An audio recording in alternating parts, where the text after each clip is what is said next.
Mom, when do I get a dad I actually like?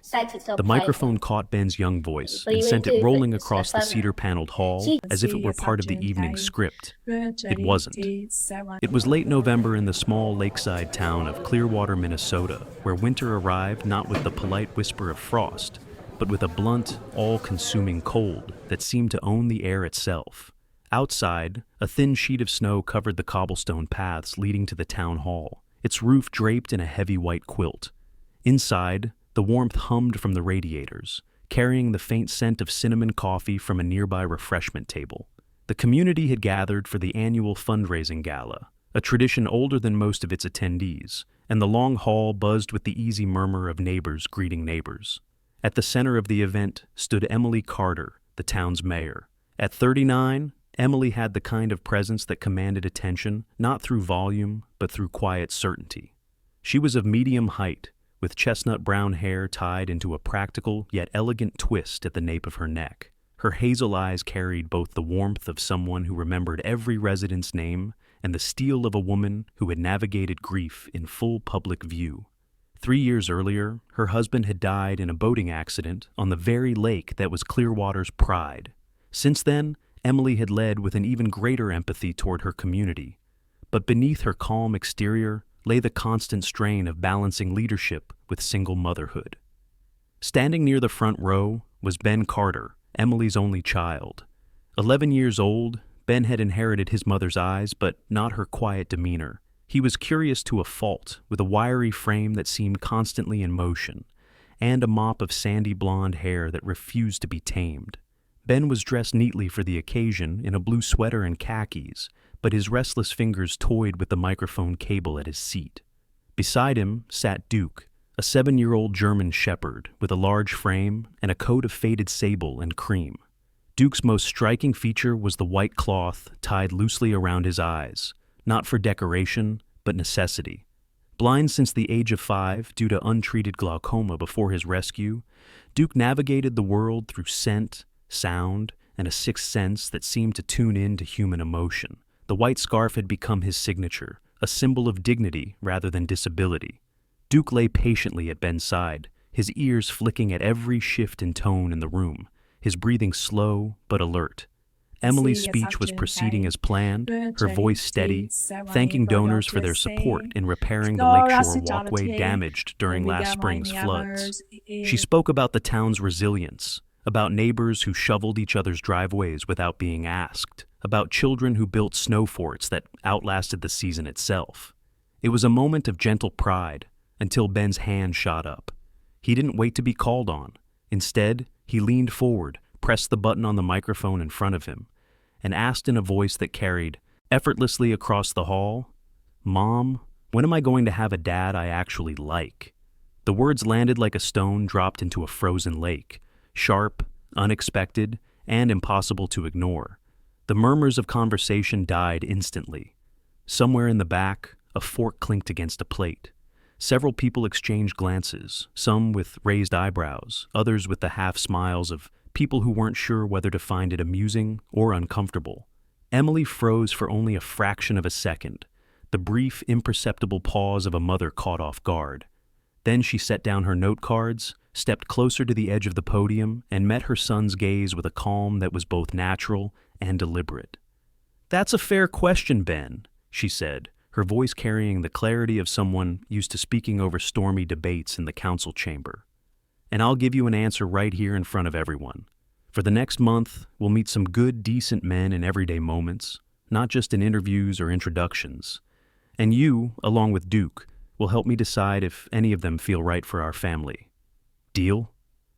Ben tilted his head, considering, then grinned. A quick, unguarded smile. Deal. A ripple of reaction passed through the room. Some chuckled softly, others whispered behind their hands. There was a sense of having witnessed something rare, a politician speaking to her child without pretense, right in front of the entire town. Duke, sensitive to the change in mood, shifted slightly, his ears flicking forward at the sound of Emily's voice softening. Under the table, Ben's hand rested on Duke's broad shoulder, grounding them both in the moment.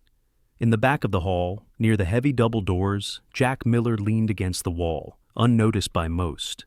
Jack was 42, broad-shouldered but lean, with work-roughened hands and the kind of posture that spoke of someone used to long hours on his feet. His brown hair was touched with early gray at the temples, and his deep-set blue eyes carried a quiet watchfulness. Officially, Jack was the town hall's maintenance supervisor, which meant he was equally likely to be fixing a burst pipe, replacing a flickering light, or setting up chairs for a community meeting.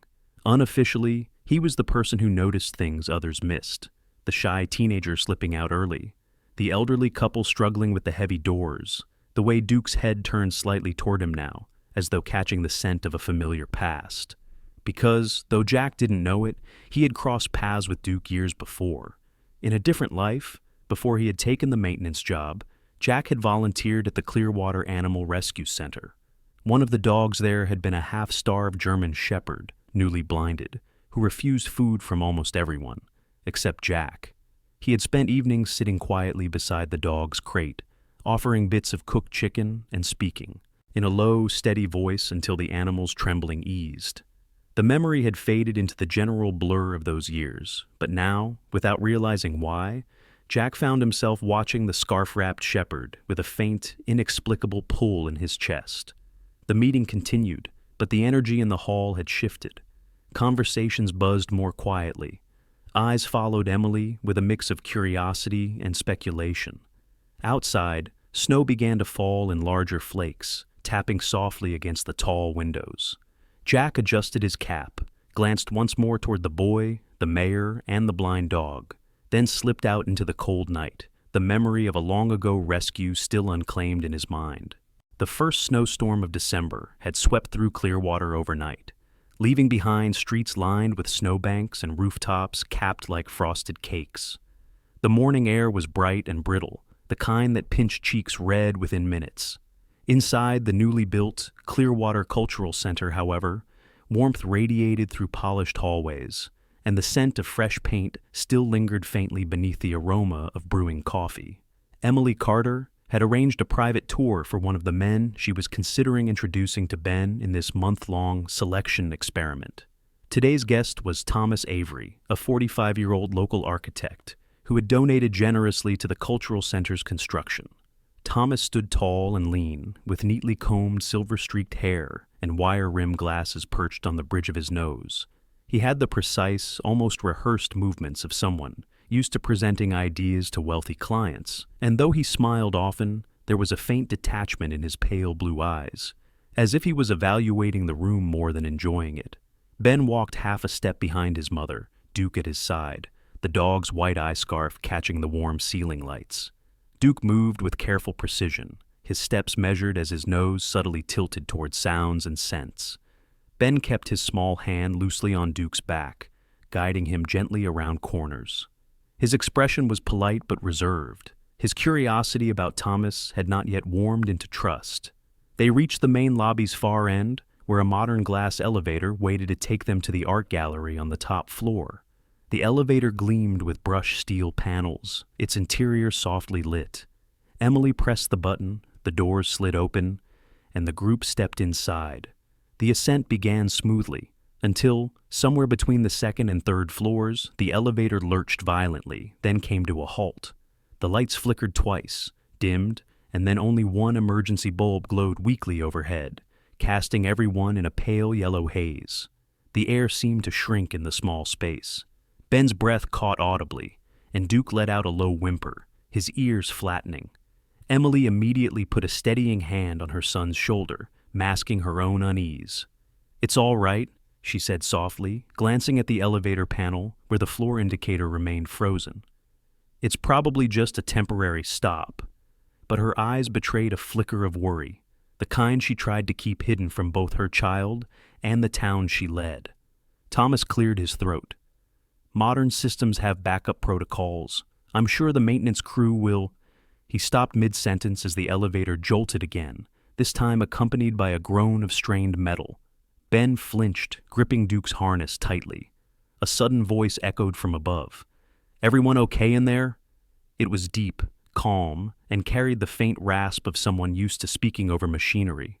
A moment later, a hatch in the wool ceiling shifted, and a familiar face peered down. Jack Miller, the town hall maintenance supervisor, wearing a heavy canvas work jacket and a tool belt slung low on his hips. Jack lowered himself partially into view, kneeling at the opening. "We've got a jam break in the system. Nothing dangerous if we handle it right. Ben, I want you to take a slow breath in for 4 seconds, then let it out for 4 seconds. Can you do that with me?" Ben hesitated, then nodded, eyes fixed on Jack's steady expression. The boy followed the breathing pattern, his shoulders easing slightly after the second round. Duke's head turned toward Jack, tail giving the smallest wag at the sound of his voice. Emily watched, surprised at how naturally Jack connected with her son, and with Duke. In the 2 minutes they had been stuck, he had done more to settle Ben than she or Thomas had managed. Jack extended a thick flashlight down through the opening. "Emily, could you keep that pointed at the panel? I'll talk you through resetting the circuit manually. It's quicker than waiting for the automated reset." Thomas stepped back, clearly uncomfortable at the idea of touching anything mechanical. "I think I'll let you two handle that," he murmured. Emily took the flashlight without hesitation, following Jack's instructions as he guided her to a small release switch beneath the paneling. A faint click, a hum of power, and the elevator resumed its ascent with a smoothness that made the last 5 minutes feel unreal. The doors opened to the third-floor gallery, and the group stepped out into the open space flooded with natural light from the skylights above. Before Emily could turn to thank Jack, he had already slipped into the maintenance corridor, likely heading back to his station. Near the reception desk stood Linda Pierce, a petite woman in her early 50s with sharp eyes and a quick smile. She worked in the town's administrative office and was known for being both helpful and relentlessly observant. Linda had pulled out her phone during the elevator incident, snapping a candid photo of Jack leaning into the elevator, flashlight in hand, with Ben looking up at him like a lifeline. As the others admired the art installation, Linda sent the photo in a text message to Mark Reynolds, a tall, broad-shouldered businessman in his late 40s who had recently returned to Clearwater after years in Chicago.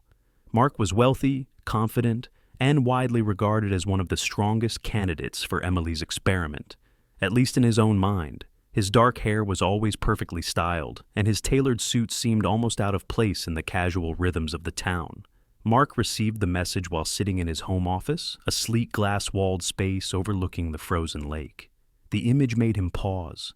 Jack Miller. He recognized the man, not as competition in any official sense, but as someone whose presence around Emily and Ben could create a different kind of bond, one that couldn't be bought or polished into existence. Mark's jaw tightened. He set his coffee mug down a little too firmly and began to consider ways to ensure Jack's reputation didn't rise any further in Emily's eyes. Back at the cultural center, Ben was animatedly describing to Emily how Jack had told him to breathe and how Duke seemed calmer as soon as he heard Jack's voice. Emily listened, her mind half on her son's excitement and half on the strange tug she'd felt herself. The way Jack had handled the situation without condescension or showmanship. As they stepped outside into the cold afternoon, Duke's nose twitched, turning subtly toward the maintenance entrance where Jack had last been seen. His tail gave another faint wag, a nearly invisible movement to anyone but Ben, who noticed and frowned thoughtfully. The late afternoon sun slanted through the tall windows of Clearwater's town hall, gilding the polished oak floors and highlighting the wreaths hung along the walls for the upcoming winter festival. Emily Carter had arranged today's gathering in the council chamber, a place meant for civic discussions, but now serving a more personal and complicated purpose. Several of the men she'd agreed to meet as part of her month-long arrangement with Ben were here, including Mark Reynolds, impeccably dressed in a charcoal 3-piece suit and a deep burgundy tie that gleamed subtly under the lights. Mark carried himself like someone who knew every gaze in the room would eventually turn his way, tall, broad-shouldered, and with the controlled smile of a man who understood social power. Ben sat at one end of the long table, Duke curled at his feet, the dog's white scarf a soft contrast to his sable and tan fur. Duke rested his head on his paws, but kept his ears flicking at every change in tone, every shift in the room's undercurrent.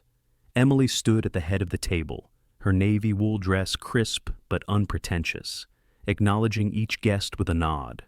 Also present was Daniel Foster, a middle-aged high school history teacher with a warm, round face and slightly rumpled corduroy blazer. His sandy hair had a permanent windblown look, as though the Minnesota gusts had followed him indoors.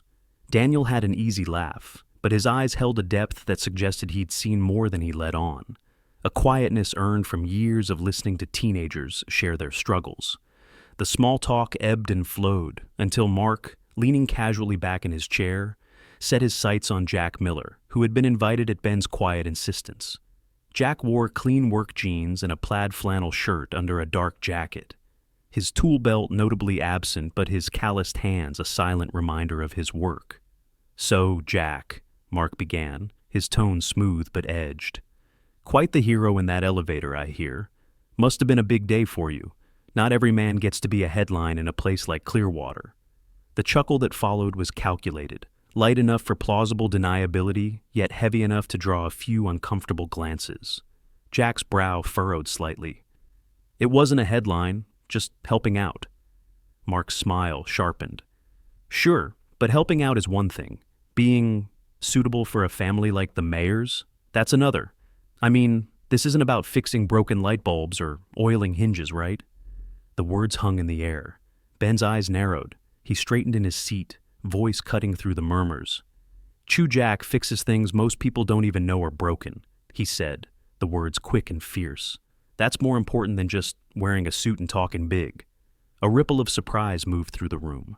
Emily felt the weight of the moment, pride at her son's conviction, tempered by the knowledge that this was a public setting. She caught Ben's gaze briefly, her expression neutral, but her eyes conveying an unspoken acknowledgement. She didn't respond aloud, instead steering the conversation forward with practiced grace. Mark let the topic drop outwardly, but inwardly, irritation brewed. By the end of the evening, as the guests dispersed into the chilly night, he had already decided on a course of action. 2 days later, in the quiet hum of Clearwater's municipal IT department, Mark stood beside Kyle Turner, a young technician with a clean-shaven face and perpetually nervous posture. Kyle's thin frame seemed to fold into itself, his pale skin made paler under the fluorescent lights. He had joined the department right after college, a brilliant coder, but someone who struggled with confrontation. Mark placed a manila envelope on Kyle's desk, the weight inside unmistakably not paper. "All you need to do," Mark said softly, "is make it look like a file transfer came from Jack Miller's account. Some sensitive project plans. Nothing that'll actually harm the town, just enough to raise questions." Kyle hesitated, eyes darting to the envelope, then back to his screen. "If someone finds out, they won't," Mark cut in, his voice low and smooth. "And if you do this, you'll find a little extra in your Christmas bonus." Reluctantly, Kyle nodded, fingers already moving over the keyboard as Mark's shadow fell across the desk. Meanwhile, life in Clearwater moved in quieter currents for Jack.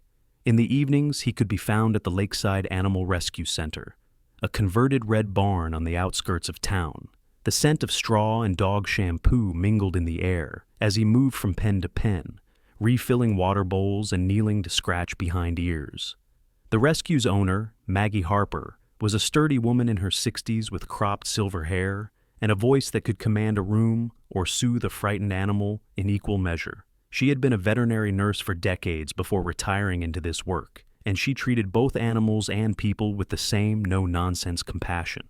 One particular corner of the barn was dedicated to visually impaired dogs, those who, like Duke, navigated the world by scent, sound, and memory. Jack knelt beside a young shepherd mix named Willow, blind from birth, her tail thumping gently as his rough hands rubbed her neck. He had always had a soft spot for dogs like her, remembering the first time he'd cared for a half-starved German shepherd with clouded eyes years ago.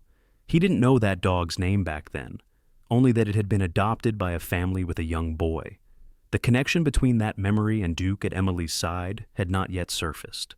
One frosty evening, Ben visited the rescue center with Duke, curious about where Jack spent his time. Maggie greeted them warmly, and as soon as they entered, Duke stiffened. The low rumble in his chest started the "oh" moment Mark Reynolds stepped in from the parking lot, having come under the guise of making a charitable donation. Duke's hackles lifted subtly, his head tilting toward Mark's scent, the growl deepening. Ben noticed instantly, crouching beside Duke. "Easy, boy," he murmured, But his eyes stayed on Mark, studying him the way one might watch a puzzle piece that didn't quite fit. Mark, feigning obliviousness, smiled thinly at Emily when she arrived a moment later. "Just thought I'd support the rescue. Always good for public spirit." His gaze flicked toward Jack, who was bent over a workbench repairing a kennel latch, unaware of the threads being pulled against him. The evening ended without confrontation, but the air between certain people had shifted. Somewhere beneath the ordinary rhythms of small-town life, rumors had begun to stir, and the setup was already in motion. The morning of Clearwater's winter festival dawned crisp and pale, the lake rimmed in a fragile crust of ice, the kind that glimmered under the thin December sun, yet whispered of hidden danger. Main Street was strung with garlands, the air thick with the smell of cinnamon, roasting nuts, and wood smoke curling from the food stalls. Children's laughter mingled with the jangle of sleigh bells as horse-drawn carriages clopped along the snowy lanes. Yet, beneath the festive cheer, a quiet tension laced the town, whispers that had grown into murmurs, murmurs into hard stares. In the weeks since the rumors of Jack Miller's supposed leak of sensitive project files began circulating, Clearwater had been divided. Some people shook their heads with sympathy, doubting the claims. Others looked at him differently now, with suspicion edged in their voices. Emily Carter, bundled in a dark wool coat and burgundy scarf, felt the weight of those murmurs pressing on her from every corner. City council members had pulled her aside more than once, suggesting she remove distractions from her personal life. They didn't say Jack's name, but they didn't have to. Ben walked beside her, hands stuffed into his coat pockets, Duke trotting ahead with his head held high, the white scarf around his neck a bright flag against his sable fur. Ben's brows were drawn tight. He'd heard the gossip, too. Jack was there that morning, stationed quietly near the maintenance shed by the ice rink, fixing a loose board on the snow fence.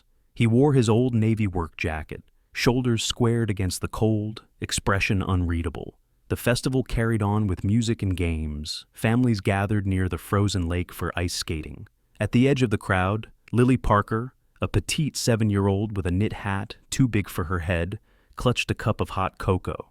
Her parents, busy chatting with friends, didn't notice as she wandered closer to the water's edge, curious about the glint of sunlight dancing on the ice.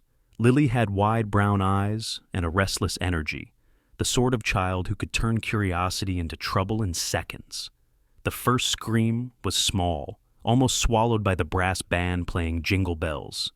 Then there was a sharp crack, the unmistakable sound of ice splintering. Lily had slipped, sliding down the embankment, the thin crust of ice giving way under her. Duke's reaction was instantaneous. His head snapped toward the sound, ears alert, body rigid. A deep bark tore from his chest, loud enough to turn heads. He lunged toward Ben, teeth catching the sleeve of the boy's coat, tugging hard as if to say, "Now." Ben's gaze shot toward the lake. "Mom, it's Lily!" he shouted, already running. Before Emily could process, Jack was moving. A blur of motion, stripping off his jacket mid-sprint. The crowd gasped as he hit the bank, his boots kicking up snow, then slid onto the ice belly down to distribute his weight. "Lily! Hold!" "Still!" he called, his voice steady despite the frigid air biting at his face. The girl's small hands slapped at the icy water, her breath ragged. With slow, deliberate movements, Jack inched forward, the ice groaning beneath him. He reached out, gripping Lily's wrist firmly, then pulled her onto the solid ice before gathering her in his arms. In seconds, he was back on the shore, handing her to the paramedics who had been rushing from the first aid tent. Applause broke out in waves, mingled with tears and relieved laughter. Emily stood frozen for a moment, the image of Jack holding that trembling child searing itself into her mind. The rumors suddenly felt like smoke, insubstantial in the face of something so real. Ben knelt beside Duke, hugging the dog tight. "Good boy," he whispered, his voice catching. As the crowd dispersed, murmurs shifted. Some of those who had doubted Jack now found themselves reconsidering. The man they'd been told to distrust had just saved a life before their eyes. Later, in a quieter corner near the festival's hot cider stand, Ben tugged at Emily's sleeve. "Mom, I remembered something," he said urgently. "The day everyone started talking about Jack, I was in the office when Mr. Reynolds left his computer unlocked. I saw a file name, The same one they're saying Jack leaked, right on his screen. Emily's mind sharpened instantly. She'd been holding her tongue too long. "We can't accuse without proof," she said. "But maybe we can get it." They found Nora Whitfield, Emily's longtime assistant, near the stage where she was coordinating the raffle. Nora was in her early 40s, tall and composed, with sharp cheekbones and eyes that missed nothing. Years of managing both politics and small-town gossip had given her a quiet authority. She listened without interrupting, then nodded once. "If Mark was at his desk that day, the town hall cameras would have caught it. I can request the footage." "Do it," Emily said, discreetly. Meanwhile, Duke had not left Jack's side since the rescue. As Jack knelt to fix the buckle on Duke's scarf, loosened in the commotion, the dog pressed his nose to the worn fabric of Jack's jacket. He inhaled deeply, tail giving a tentative wag. Then, as if something clicked in his memory, Duke leaned into Jack's chest, releasing a soft, whimpering sigh. Jack froze, his hand resting on the dog's head. "What's that about, buddy?" he murmured, unaware that this was the moment Duke recognized the scent of the man who had once fed him scraps in the cold, who had whispered comfort into his ears at the rescue shelter years ago. The day ended with music still playing and lanterns glowing on the snow, but for Emily, Ben, and Duke, the festival had shifted into something more than celebration. It was the beginning of a turning tide, one that might finally wash the truth to the surface. The afternoon of the announcement was painted in a crisp winter light, the kind that made every snowflake sparkle as if it carried its own secret. The town hall of Clearwater stood dressed for the occasion, draped in garlands of evergreen and soft white lights that glowed against the frosted windows. Outside, a steady curtain of snow fell, muffling the usual hum of Main Street. Inside, the building buzzed with anticipation. Wooden pew-like benches were filled to capacity. Townsfolk leaned forward in their seats, eager to hear who Mayor Emily Carter would choose to welcome into her family's life. Emily stood backstage in a tailored navy coat over a cream sweater dress, her auburn hair swept neatly into a low chignon. Her eyes were calm but alert, the look of a woman who had faced public judgment before and learned to meet it head-on. She could feel the weight of the moment, not just the decision itself, but what it would mean for her son, for the community, and for herself. On stage, the three remaining candidates sat in a neat row, each with their own carefully chosen posture. Mark Reynolds was dressed in an expensive charcoal suit with a red silk tie, his salt and pepper hair perfectly styled. The gleam in his eyes was calculated, his smile thin, the sort of man who had learned long ago to charm when necessary and conceal when required. Next to him sat Tom Avery, a retired firefighter in his late 50s, broad-shouldered and warm-faced, with silver hair and hands roughened by years of service. Tom carried himself like someone who didn't need to prove anything. On the far end was Jack Miller, dressed simply in a clean dark shirt and a sport coat that had clearly been borrowed, sleeves just a little too long, but his shoulders were squared, his expression open and unguarded. The room hushed as Nora Whitfield, Emily's assistant, stepped up to the microphone. Her tall, composed figure commanded quiet without effort. "Welcome, everyone," she began, her voice clear. "Today is not about politics or appearances. It's about community. And for Mayor Carter, it's also about family." She glanced toward Emily in the wings. "Each candidate will speak briefly, then Mayor Carter will share her decision." Mark was the first to stand. He strode to the microphone with the confidence of a man accustomed to holding a room. He spoke of business growth, his vision for Clearwater's prosperity, his connections to state officials, every word polished. Yet in the back rows, whispers rippled, remnants of the investigation Emily and Nora had quietly completed. Proof of Mark's attempt to frame Jack had spread discreetly among influential townsfolk. It wouldn't be long before the rest of the audience knew. Tom's turn was humbler. He spoke of volunteer work at the firehouse, mentoring kids at the community center, and how he respected Emily's service to the town. His sincerity earned nods and a warm smattering of applause. When it was Jack's turn, he walked up without a single note in his hands. "I don't have much to say about business," he began, his voice steady but modest. "I fix things. That's what I do. Sometimes it's a leaky pipe, sometimes a door that won't close, and sometimes it's a little harder, like helping a scared dog trust people again. His eyes flickered toward Duke in the front row, the shepherd sitting patiently beside Ben. "I'm not here to run anyone's company. I'm here because someone asked me to be myself, and I can promise I'd never be anything else." He stepped back, and for a moment, the silence was heavier than applause, the kind of pause where people were still absorbing what they had heard. From the front row, Ben Carter, 11 years old but with an expression that carried both courage and a touch of defiance, stood suddenly. He didn't ask permission. His voice, clear and young, rang across the hall. "I don't need someone to make my mom's company bigger. I need someone to make our family better. Someone who fixes things you can't see are broken, like when Duke's scared and won't eat, or when the house feels too quiet after Dad's gone." His gaze landed squarely on Jack. Someone like Jack. Gasps moved through the audience. A few people even clapped before catching themselves. Emily's eyes softened as she stepped out from backstage, her boots clicking against the wooden floor. She crossed the stage not to the podium, but to Jack, taking his hand without hesitation. "Then, I guess we both know my choice," she said, her voice steady, but thick with feeling. A cheer broke out, first from the younger crowd, then from others who had doubted, but now found themselves moved.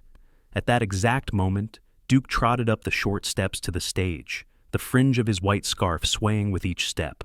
He sat firmly at Jack's side, looking up at Emily and then out toward the crowd, as if to cast his own silent vote of approval.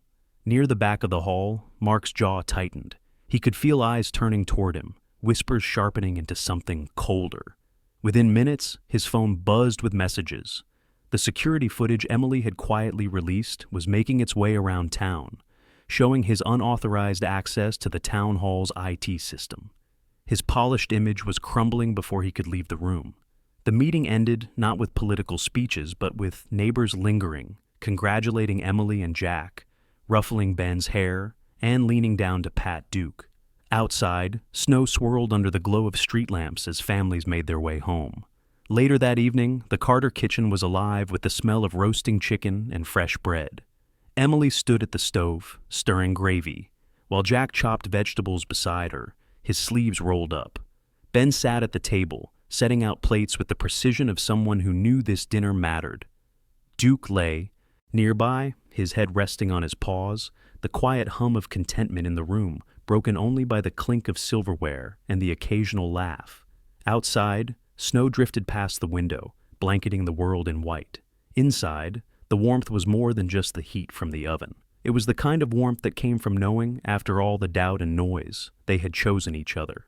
In the quiet of that snowy evening, it was clear that what had happened was more than a decision made in a town hall. It was a reminder that God often works through the smallest acts of kindness and the quietest people, weaving together moments we could never plan. Sometimes he sends us a friend, a protector, or even a blind shepherd dog with a white scarf to guide us toward healing. In our busy lives, it is easy to overlook these everyday miracles, but they are there, in the smile of a child, the courage to stand for truth, and the warmth of a home restored. If you believe that God still works in ways we cannot see, and that His hand can turn even the coldest season into a time of hope, share this story with someone who needs encouragement. Leave a comment to tell us your thoughts, subscribe for more stories like this, and may God bless you and your loved ones. If your heart agrees with the message of this story, type Amen in the comments as a sign of faith.